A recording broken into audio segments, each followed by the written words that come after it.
Hi there, and welcome again to the Explaining History podcast. And today I'm going to talk about some of the quite curious inner politics of the SS camp system during the 1930s. I'm going to look at the edicts handed down by Heinrich Himmler and Theodor Eich, who was the commandant of Dachau and then later had wider responsibility for the camp system in itself. And some of the primary sources we're going to see today run contrary to what we would imagine being written by Himmler. But there is, I believe, an explanation to it. Today I'm going to look at Nicholas Waschmann's brilliant book, KL, A History of the Nazi Concentration Camps. He writes, when Heinrich Himmler fantasized about his political soldiers, there was one virtue he prized above all: decency. Among all the commandments he issued, and there were many, this was paramount. However brutal the fight against the enemy, his men had to remember that they were fighting for the greater German good, not for personal gain or pleasure. Speaking to the SS leaders in 1938, Himmler insisted that sadism towards prisoners was just as wrong as compassion. To be hard without being cruel was the guiding principle. Himmler's call for propriety was echoed in SS camp orders. As early as October 1933, Theodor Eich, only a few months into his reign as Dachau commandant, instructed his guards that any maltreatment or chicanery of prisoners was strictly forbidden. Other SS commandants followed suit. Later on, SS guards were even required to sign a written declaration that they would not lay a hand on any opponent of the state. Disobedient camp SS men were threatened with sanctions. In March 1937, Theodor Eich warned in a newsletter that Himmler might expel guards for the least maltreatment, box on the ear, in brackets, of inmates. Just a few months later, another newsletter carried this stunning announcement. SS Oberscharführer Seidler in the Sachsenhausen concentration camp has, because of his sadistic tastes, beaten a prisoner in the most vile manner. He was reduced to the rank of SS man, permanently expelled from the SS, and handed over to the criminal judge. This case is being made known as a warning example. So, this seems strange. Heinrich Himmler, who is not normally associated with compassion towards prisoners or any kind of morality as we understand it, seems to have believed in this notion of decency. Well, let's unpack it. It seems unlikely that Himmler believed in the kind of broadly accepted notions of decency as most members of civil society would understand it. Himmler here seems to have been more concerned with order. What he didn't want was thuggishness. If there was to be punishment, it was to be meticulous and almost scientifically administrated. As I've said in previous podcasts, Himmler's view of the camp system is that it was a kind of a corrective. It was a school, really, for wayward people who had not embraced what he saw as being proper German values. The camp system was really a factory in which a raw material went in at one end and the finished product, a good obedient German Aryan citizen, came out at the other, with notions such as socialism beaten out of them, or as Himmler liked to think, worked and educated out of them. As it says in that passage, the SS were working towards some greater German good, some kind of utopian goal, the reforging of society. A great deal of the camp men initially, the camp guards, had been SA men, and they, after 1934, this fundamentally changed. Either the camp guards fell under the auspices of the SS or they were replaced by SS men. And I believe one of Himmler's motivations here was also to remove the culture of the SA, the culture of the ill-disciplined brawler and thug from the camp system, and replace it with a more disciplined regime. Now, we should not assume for a moment that there was anything like the kind of humane values that we might expect in a democratic society. Certainly not. The camps were harsh and brutal places. But what Himmler did not want was grassroots initiatives in punishment. He did not want camp guards coming up with their own sadistic tortures and punishments for the inmates. Instead, there was a long and lengthy training procedure in how inmates should be disciplined, and it needed to be adhered to rigidly. So this is really, these edicts were more about the centralisation of the camp system. If you've listened to any of the previous podcasts I've done on the Nazi camps really emerge from chaos, and it is Himmler who places a kind of a greater centrally administered order on them later in the 1930s. All camps were issued with a catalogue of punishments, and these were modelled on the torments and punishments and sanctions that had been created at Dachau. In each camp, it was only the camp commandant that was allowed to authorise punishments. If guards saw any kind of breach of the rules, they would be responsible not for administering punishment on the spot, but for sending a message up the chain of command to find from the commandant what the appropriate course of action would be. Brutal punishments like flogging, for example, had to gain authorization from the central administration for the camps in Berlin. Flogging was very popular amongst the SS men. It had all sorts of resonances and symbolism with the practice of slavery, and it was something that the SS men found it was basically easier on their knuckles than to actually beat with their bare fists. In Dachau, for example, SS men who were commanded by Commandant Wackerl would stage beatings of new prisoners, who would then be pulled off the vehicle that they had been brought to the camp in, a lorry or what have you, held over a table and whipped until flogged. This was obviously before the formalisation of Himmler's punishments. Much of the flogging happened behind closed doors. In films about Nazi Germany, we're often shown punishment happening in front of prisoners, and certainly this did happen.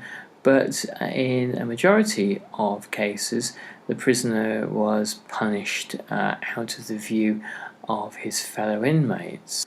On the occasions where the punishment would happen in the roll call square, the victim would be humiliated and shamed, and the other prisoners would be intimidated.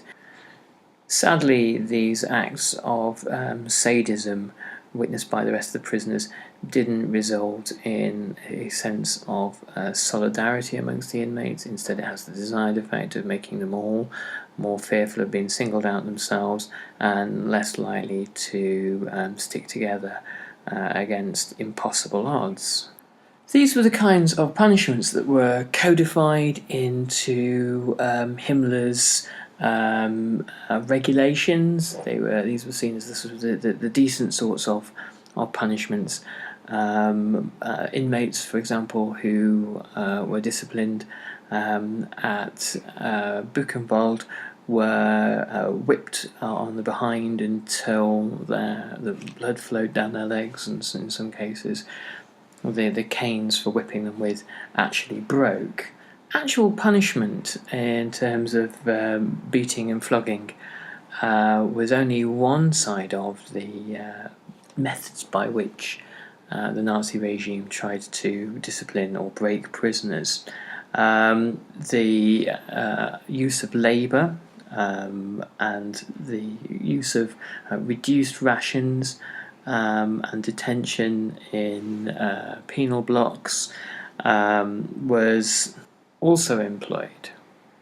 But what seems interesting is the complex bureaucracy that went into punishment. Before prisoners were punished, reports were written, forms were signed off, and authorization was sought at as high a level as possible. And again, there is a logic to this which is germane to Nazism itself, in that the camp system, like Nazi Germany, had to be carefully controlled by the regime in order to prevent chaos. The camp administrators and Himmler himself were obsessed by the possibility of disorder, and in the minds of people like Himmler, the failings of Germany, the problems of Germany from the First World War onwards, and certainly the years of disorder during the Weimar Republic, were directly attributable to a lack of order. And the camp system, if it had a point, was there to reinstill it, and therefore it could not be chaotic. It was, in the minds of Himmler, an incredibly important part of the process of rebuilding Germany, or reforging Germany. And Himmler also knew that the alumni of the camp system, the SS men that graduated from it, would have a much, much bigger role when it came to Hitler's next war. They would be the men and women who would instill order not just in Germany, but beyond. Some prisoners had to wait weeks to find out how they would be punished, and obviously this was a kind of a deeply psychologically traumatic experience for them as well. And the camps from much of the 1930s are still in their infancy. They're still at an experimental phase. Theodor Eicke was more than happy for SS men to behave brutally. He was an extraordinarily brutal man himself. But he said that this could not be condoned, or couldn't it be seen to be condoned, or, and I quote, or we would run the risk of being described by the Ministry of the Interior of the German Reich as incapable of dealing with prisoners. So the jury was out in certain parts of the Nazi regime as to whether the camps were doing any good at all, and as to whether they were doing their intended purpose of restoring order and transforming prisoners into ideal German citizens. It was impossible for the regulations to stamp out the violence of the SS. The SS guards saw it as essential to the job and something that they had really signed up to do. Many SS men believed that they were still waging the war that had been fought up to 1933 on the streets of Germany against the left, against those that they believed would undermine Germany, and the idea that they should be treating the prisoners with kid clubs was something of an anathema to them. So they continued and found ways around the regulations to torment prisoners and to make regular punishments much worse, flogging prisoners more than they had been told to, and this was given the kind of a nod and a wink by permission by their superiors, who also broke the rules when they felt like it. The way that the prisoners behind the wire were viewed was as an enemy against whom a war was being waged, and insubordination could be in the offing at any point. Insubordination was the only weapon that the prisoners had against the guards, and therefore the guards in the camps knew that at any point, if they did break the rules, if they did act too brutally, then they could probably get away with it, with the justification that they were doing what it took in order to win this battle, or in order to keep the system safe. The camp could justifiably put almost anything down to an act of necessity. And that is why in most cases, when prisoner abuses happened and prisoners were beaten or killed, that the SS guards would report what had happened as an act of self-defense. So this meant prisoner abuse was sanctioned only, or disciplined only, in exceptional circumstances. The example of Paul Zeidler, who had been mentioned in Eich's newsletter, was Zeidler wasn't expelled for torturing a prisoner, as Eich had claimed. The real crime, as far as the Zeidler's superiors were concerned, was that he had let himself be caught. Zeidler and his colleagues had murdered a prisoner, Friedrich Weissler, in 1937, but a routine investigation of the camps had uncovered this, and Weissler, who had been part of the German confessing church, and his crime was to wind him up in the camps as he had written a letter of complaint to Hitler. His murder was reported in German church circles, and he was also a former judge. So these two factors made it more likely that the authorities, the judiciary, would investigate Weissler's murder. The message to Zeidler was that SS men who are that stupid really don't deserve to wear the uniform.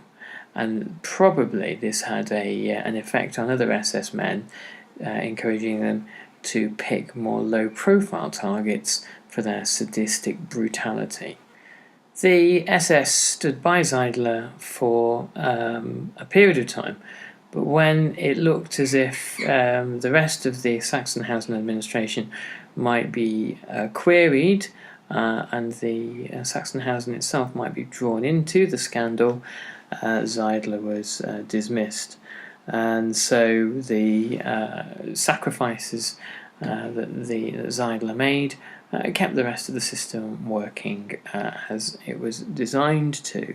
Now, it's interesting in all of this that Hitler's name rarely gets mentioned. Hitler was able to keep himself at arm's length from all of these developments. Not only was Hitler disinterested in the day-to-day workings of anything like the camp system or other aspects of the German state. He was very adept at waving away official papers for him to sign or to look at or to read, and said ultimately his view of the Führer principle was that these things could, the workings of state were best off left to mere functionaries, and he was not there to engage with such matters. Instead, he was there to inspire. He was there for ordinary Germans to look up to and to be led by. Hitler's view of these matters was that if they were left alone, they would pretty much resolve themselves. So he rarely took an involvement or an interest in what was happening inside the camps. Hitler also liked plausible deniability. One of the things that Hitler never did was, except in a couple of very rare cases, was put his signature to official documents and papers, particularly anything relating to state repression. He did not wish to be pinned down on any of these kinds of demands and instructions. Instead, Hitler was happy to delegate to Himmler somebody whom, until the end of the war, he trusted implicitly, and saw Himmler and himself as having shared values and ideas. The working of the camp system was just one part of Hitler's overall vision for transforming Germany from taking what he viewed as a kind of a weak and ill-disciplined Germany, one that had really failed in its historic mission, and transforming it into something far more robust, far more capable of being able to fight the next war. So it's interesting when we talk about Hitler's views of fighting the next war and what the SS believed that they were doing. Many SS believed that the next war had begun in 1933, and the first war had begun in 1933, and that was the war on Germany itself, and it was a war on what Hitler had described as social ballast. Not just the communists, but those that did not fit into the Nazi view of society, those who were considered to be asocial, those who were work shy or lived alternative or bohemian lifestyles, those who were addicted, those who were criminal or deviant, the people who were not going to be part of Hitler's vision of the future. So, the camp system, as we are finding out more and more about it through these podcasts, contains all sorts of unexpected paradoxes when it comes to order and the creation of rules and regulations. But there are, if you look at the Soviet camps, all sorts of similar unexpected paradoxes, and part of this is to do with the authoritarian and dictatorial states that emerge in the 20th century that contain strange paradoxes and contradictions of their own. Anyway, I'm going to finish there, but just a reminder that we're funded through a trickle of advertising revenue, but also the generosity of you guys, the listeners. So if anyone can contribute to the Patreon page, I'm going to put a link down below and some cool stuff on there already. And hopefully I'll catch you on the next Explaining History podcast. Thanks. All the best. Bye-bye.